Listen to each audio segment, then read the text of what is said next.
Bismillahirrahmanirrahim. Assalamualaikum warahmatullahi wabarakatuh. Selamat sore, salam sejahtera buat kita semua. Om Swastiastu, Namo Buddhaya, salam kebajikan. Alhamdulillahi Rabbil Alamin. Wabihi nasta'inu ala umuri dunya waddin. Wassalatu wassalamu ala ashrafil anbiya'i wal mursalin, Sayyidina wa habibina wa syafi'ina wa maulana Muhammad wa ala alihi wa sahbihi ajma'in. Amma ba'du. Yang terhormat Bapak Kepala Kepolisian Nusa Tenggara Barat, Inspektur Jenderal Bapak Hadi Gunawan, yang kami hormati, mohon maaf para komandan dari semua angkatan ini hadir. Ada laut, ada udara, ada darat. Yang kami hormati Bapak Irwasda, para PJU, pejabat utama Polda Nusa Tenggara Barat. Yang kami hormati Bapak JM PLN Nusa Tenggara Barat, para pejabat yang mewakili Pemda Nusa Tenggara Barat, singkatnya hadirin hadirat, mohon maaf al-mukarramun, saudara-saudara saya, para tuan guru, para tokoh agama, singkatnya hadirin hadirat yang berbahagia. Sore hari ini merupakan momentum yang sangat membahagiakan. Yang pertama, bahwasanya kita bisa menghadiri undangannya Bapak Kapolda Nusa Tenggara Barat dalam rangka silaturahim, membangun sinergitas antara semua elemen masyarakat di Nusa Tenggara Barat. Yang paling membahagiakan kita lagi karena itu kita lakukan di bulan puasa. Makanya Pak Kapolda, bulan puasa ini membuat bahagia semua makhluk Allah. Jadi bukan hanya umat Islam yang berbahagia, tetapi saudara-saudara saya dari Hindu juga berbahagia, saudara-saudara Kristiani juga berbahagia, apalagi kalau mereka itu anggota. Kalau sudah anggota paling tidak THR-nya cair, Pak. Itu pasti itu, Pak ya. Saya nggak tahu Polda sudah cair belum. Sudah ya. Apalagi Pak GM paling bahagia. Kenapa? Dapat cuti bersama. Yang sebelumnya harus hadir di sini, meninggalkan keluarga dan lain sebagainya. Begitu cuti, saya teringat sekali Pak yang sudah pindah, Bapak Kepala Kejari, mohon maaf, Pengadilan Negeri, Pak Made. Itu beliau bilang apa? Hanya Idul Fitri yang membuat kita bahagia, Pak Ustadz. Kenapa? Saya, istri saya tinggal di Jawa, saya harus di sini. Pak Haryadi, Pak Made Haryadi. Terus, jadi kalau sudah hari raya, bulan puasa, hari raya seperti ini, kita bisa berkumpul semua keluarga. Jadi ini adalah momentum yang paling membahagiakan, kata beliau.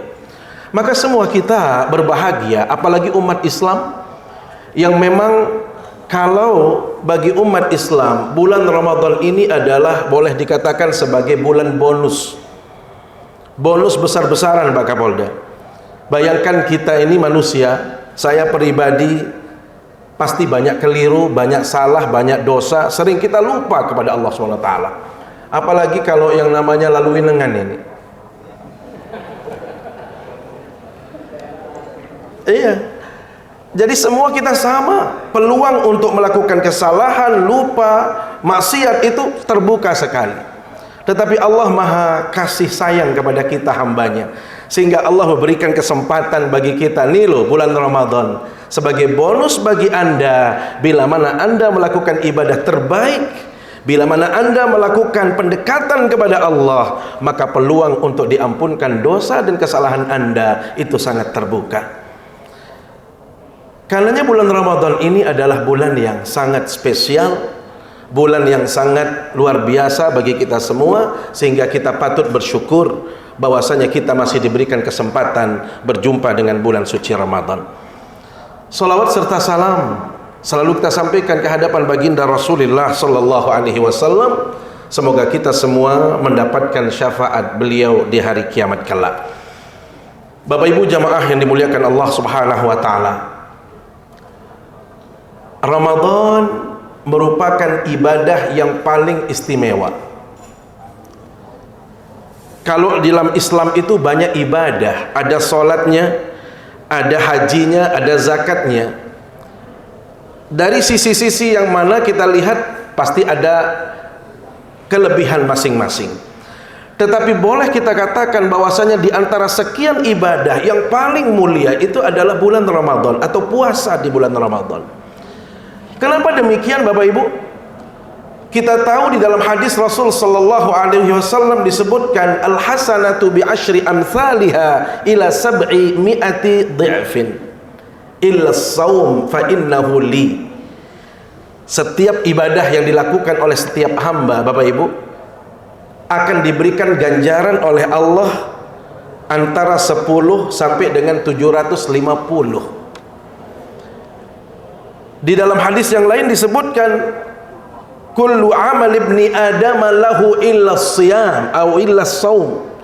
Setiap ibadah yang dilakukan oleh setiap hamba Allah itu sudah ketahuan nilai pahalanya antara 1 menjadi 10 sampai 750. Sehingga kalau ibadah-ibadah yang lain itu ada malaikat yang diturunkan oleh Allah, diperintahkan oleh Allah untuk memberikan penilaian, dan interval penilaiannya berkisar antara 10 sampai 750.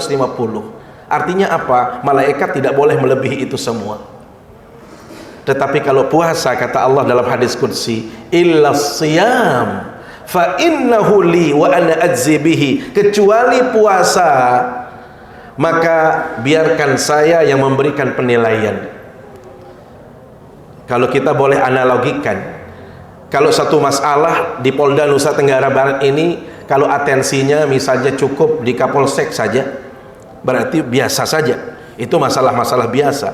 Tetapi kalau yang hadir di situ Bapak Kepala langsung, Bapak Kapolda, itu berarti ada sesuatu yang penting sekali, urgen sekali, sehingga beliau yang turun tangan. Hal yang sama dalam ibadah. Bayangkan Bapak Ibu, malaikat diperintah untuk memberikan penilaian, tetapi batasannya berapa? 1, 10 sampai 750. Malaikat tidak boleh melebihi itu. Maka Allah katakan apa? Kecuali puasa. Kalau itu biar saya yang memberikan penilaian, saya yang khusus memberikan penilaian. Berapa nilainya Bapak Ibu? Innama yuwaffas sabiruna ajrahum bighairi hisab. Kalau puasa itu Bapak Ibu, tidak ada yang tahu nilainya, berapa pahalanya, karena itu langsung yang memberikannya adalah Allah Subhanahu wa taala. Inilah yang mengistimewakan ibadah puasa daripada yang lain. Pertanyaannya Bapak Ibu, kenapa Allah begitu memuliakan ibadah puasa sampai Allah yang turun tangan? Kenapa Allah langsung memberikan nilai? Apa nilai istimewanya ibadah puasa dibanding yang lain? Bapak Ibu, pertanyaan ini dijawab oleh seorang ulama yang namanya Ibnu Qudamah Al-Maqdisi dalam kitab beliau Minhajul Qasidin. Apa kata beliau? Alasannya ada 2. Yang pertama, innahu sirrun wa amalun batin la yarahul khalqu wa la yadkhuluhu riya. Satu-satunya ibadah yang paling rahasia sifatnya itu hanya puasa Bapak Ibu. Tidak ada orang yang tahu kalau kita ini masih berpuasa atau tidak. Taruhlah misalnya Dan Lanal. Mana Dan Lanal? Saking sibuknya operasi di laut, misalnya nih pada Lanal, tahu-tahu kecapean di situ karena panas lah, goyang macam, walaupun beliau ini ahlinya tetapi namanya orang capek, sehingga beliau mohon maaf saking capeknya, laparnya, ambil roti, beliau makan di ruangan beliau. Pulang-pulang ke rumah Pak Dan Lanal, kira-kira istri tahu nggak kalau kita sudah makan? Belum tahu. Orang lain tidak akan tahu kalau kita masih berpuasa atau tidak, saking rahasianya. Bahkan istri kita nggak tahu. Apalagi kalau sampai pulang, Pak JM ya, pura-pura lemas-lemas kira-kira. Saya pikir istri semakin, wah ini hebat sekali bapak ini, sudah tugasnya banyak sekali hari ini ke lapangan tapi masih puasa, padahal sudah makan tadi. Kira-kira begitu. Saking rahasianya orang tidak tahu kita masih berpuasa atau tidak. Bapak Ibu, yang hebatnya lagi puasa itu apa? La yarahul khalqu wa la yadkhuluhu riya. Satu-satunya ibadah yang kita tidak bisa pamer, kita tidak bisa riya, kita tidak bisa menunjukkan diri kita berpuasa, itu hanya, mohon maaf, hanya ibadah puasa. Kalau ibadah-ibadah yang lain Bapak Ibu, potensi untuk kita riya, pamer itu sangat terbuka. Sodakoh Bapak Ibu, sodakoh itu ibadah yang bisa dinilai, bisa dilihat, bisa ditunjukkan oleh orang. Sehingga yang tadi awalnya orang mungkin ikhlas melakukan sodakoh, begitu disebutkan oleh temannya atau sahabatnya, bapak ini hebat sekali ya, kalau sudah urusan sedekah banyak sekali. Saya khawatir bergeser niatnya, dia akan mengatakan apa? Siapa dulu saya? Masa saya nggak dikenal sih? Saya ini orang kaya dan lain sebagainya. Ada orang yang motivasi awalnya karena Allah, ternyata bergeser menjadi ingin dipuja, ingin dipuji. Apalagi ibadah yang lain, umroh. Bapak Ibu, kalau kita yang muslim, ada umroh, ada haji. Orang mungkin awal-awalnya ibadah umroh itu ikhlas sekali, mungkin dia khusyuk ingin melakukannya karena Allah Bapak Ibu.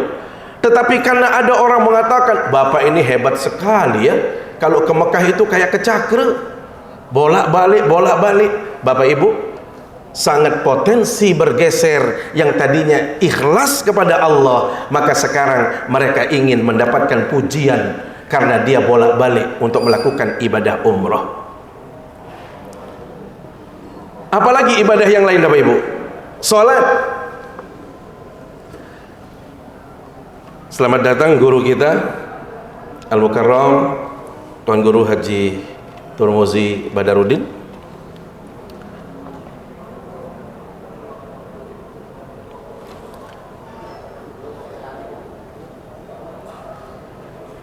Bapak Ibu yang dimuliakan Allah Subhanahu wa taala, hal yang sama dengan salat. Saya kasih contoh salat Bapak Ibu. Salat itu berpeluang untuk kita riya. Salat itu berpeluang untuk kita pamer, ingin dipuja dan ingin dipuji. Alasannya apa Bapak Ibu yang dimuliakan Allah SWT? Karena salat itu bisa dilihat, bisa disaksikan oleh orang. Makanya mohon maaf, contoh yang paling real ini Pak GM ya. Kalau ada anak muda yang cerdas, dia mau pergi ngapel, mau cari pacarnya, atau mohon maaf mungkin ada di antara kita yang belum punya istri walaupun sudah ya agak berumur, kira-kira begitu. Kalau dia pintar orang muda ini, dia akan datang sebelum waktu sholat. Taruhlah 7 menit sebelum waktu sholat masuk, dia datangin, ngapelin pacarnya, diterima oleh ibu bapak di halaman belakang. Hebatnya anak ini apa? Begitu duduk 7 menit, langsung azan tiba. Allahu Akbar, Allahu Akbar. Anak ini mau cari muka di hadapan calon mertua. Dia bilang apa? Bu, tempat wudhu mana ya Bu ya? Kalau seorang laki-laki sudah nanya tempat wudhu, itu sudah poin besar bagi bapak atau calon mertua. Sudah begitu hebatnya apa lagi? Nah, karena masjidnya jauh, sholatnya di belakang saja ya. Ini di berugak situ, ini sejadahnya. Si pemuda pintar, dia tahu dirinya sedang dinilai oleh calon mertua. Begitu dia selesai wudhu, di berugak dia sholat. Masya Allah, niatnya saja kayak orang sekarat Pak. Allah, sampai kedengaran sama calon mertua. Geleng-geleng kepala itu calon mertua. Hebat ini mantu, luar biasa. Sholatnya saja luar biasa khusyuknya. Sudah begitu mohon maaf, berdirinya itu 5 menit 1 rakaat. Nggak ada yang dibaca, pokoknya berdiri sudah begini. Kenapa? Karena dia tahu dirinya sedang dinilai oleh mertua. Walhasil yang terjadi kemudian apa? Di dalam ruangan situ, bapak ibu yang melihat dari jendela, itu dia cubit suaminya. Papa ini, lihat calon mantu kita. Kita sudah 25 tahun membina rumah tangga, Papa nggak pernah sholat seperti itu. Ini barunya laki-laki hebat, Pak. Subhanallah. Ini poin, Pak. Sholat sangat potensial untuk kita riya. Sholat sangat potensial untuk kita pamer. Kenapa? Bisa dilihat, bisa disaksikan. Mana anggota di sini? Kira-kira misalnya kalau sedekah, ada Pak Irwasda di situ. Sekarang penggalangan dana, langsung diliatin di situ. Yang tadi biasanya main 2.000, kalau di depan Pak Irwas, mainnya berapa? Mungkin sudah naik. Kenapa? Dilihat. Ya, insya Allah ikhlas semua lah itu ya. Tetapi ada potensi, mohon maaf. Kenapa? Oh, ada penilaian di situ. Tetapi kalau nggak ada penilaian, cenderung kita melakukan ibadah itu semampu kita atau semau kita. Inilah Bapak Ibu, kenapa Allah mengistimewakan puasa dibanding ibadah yang lain. Kata ulama, satu-satunya ibadah yang paling rahasia, paling ikhlas. Makanya temanya kita tepat. Puasa ini melatih diri kita, membangun keimanan tadi dan ketakwaan. Maka kita yakin, mohon maaf, di saat kita berpuasa nggak berani kita nggak disiplin, nggak berani kita makan, padahal makanan itu ada di hadapan kita. Sebelum azan kita tidak berani. Begitu yakin kita. Kenapa? Allah maha melihat, Allah menyaksikan. Kira-kira itulah keimanan Bapak Ibu. Iman merasakan hadirnya Tuhan, merasakan hadirnya Allah, sehingga kita tidak berani, mohon maaf, tutur kata saja kita selalu hadirkan yang terbaik, apalagi perilaku-perilaku. Maka bila mana puasa ini hadir dalam kehidupan kita dan kita pahami dengan baik, saya yakin semua pribadi kita akan menjadi pribadi yang beriman dan bertakwa dan juga akan berintegritas dalam kehidupan ini. Ini yang pertama Bapak Ibu. Yang kedua, mengapa puasa itu diistimewakan oleh Allah dibanding ibadah yang lain? Beliau katakan, innahu qahrun li'aduwillahi azza wa jal. Satu-satunya ibadah yang bisa memproteksi setan, musuh kita, untuk mengganggu kita dalam kehidupan ini, hanya puasa yang paling efektif Bapak Ibu. Jadi puasa satu-satunya yang bisa mengekang setan, yang bisa menutup celah-celah setan untuk bisa masuk ke dalam rongga badan kita, sehingga kita akan selamat dari yang namanya maksiat kepada Allah SWT. Kita tahu dalam Islam Bapak Ibu, setan itu lalu lalang ke dalam tubuh manusia itu melalui darah. Inna syaitana yajri min ibni adama majrad dami fadayyiquhu bil ju'. Sesungguhnya setan itu lalu lalang dalam tubuh manusia itu melalui darah Bapak Ibu. Maka Rasul katakan apa? Persempit ruang setan, ruang geraknya untuk masuk mengganggu kita dengan apa? Melalui puasa. Ternyata Bapak Ibu, darah itu adalah jalan setan untuk masuk. Ternyata darah itu menjadi segar bila mana asupan makanan itu terus hadir dalam diri kita. Semakin banyak kita makan, potensi untuk kita melakukan apapun itu terbuka. Tetapi begitu puasa, karena jalannya sudah tertutupi, maka kita mohon maaf lebih wise, lebih bijaksana memilih hal-hal yang harus kita lakukan. Kalau toh misalnya operasi dilakukan di bulan Ramadan yang seharusnya sampai jam 2 siang, mungkin jam 11 sudah pulang. Kira-kira begitu. Kenapa? Kita mikir-mikir kalau bulan Ramadan itu kita pilih mana ibadah yang lebih menguntungkan. Makanya kenapa di dalam Al-Quran, dalam hadis disebutkan, kalau bulan Ramadan ini dikatakan bila datang bulan Ramadan, pintu surga itu dibukakan lebar-lebar, pintu neraka itu ditutup kuat-kuat, dan juga jalan setan untuk mengganggu manusia itu benar-benar diikat oleh Allah Subhanahu wa taala. Dengan apa? Dengan puasa.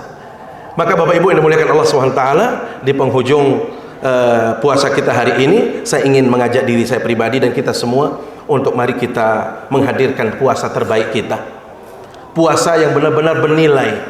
Mohon maaf, jangan hanya sekedar menahan diri tidak makan dan minum, tetapi mari kita isi hari-hari kita, memperbanyak zikrullah, memperbanyak sholawat, memperbanyak baca Al-Quran.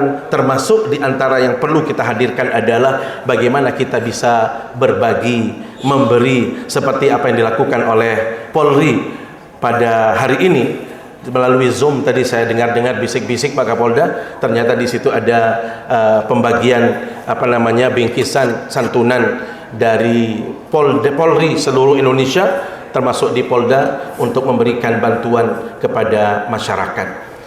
Bapak Ibu, demikian yang dapat kami sampaikan karena waktu sudah sangat singkat, dan alhamdulillah Ayahanda Al-Mukarram Tuan Guru Haji Lalu Badarudin Tubagu sudah hadir sama kita, dan beliau akan memimpin kita untuk berdoa. Aku qouli hadza wa astaghfirullah. Wassalamualaikum warahmatullahi wabarakatuh.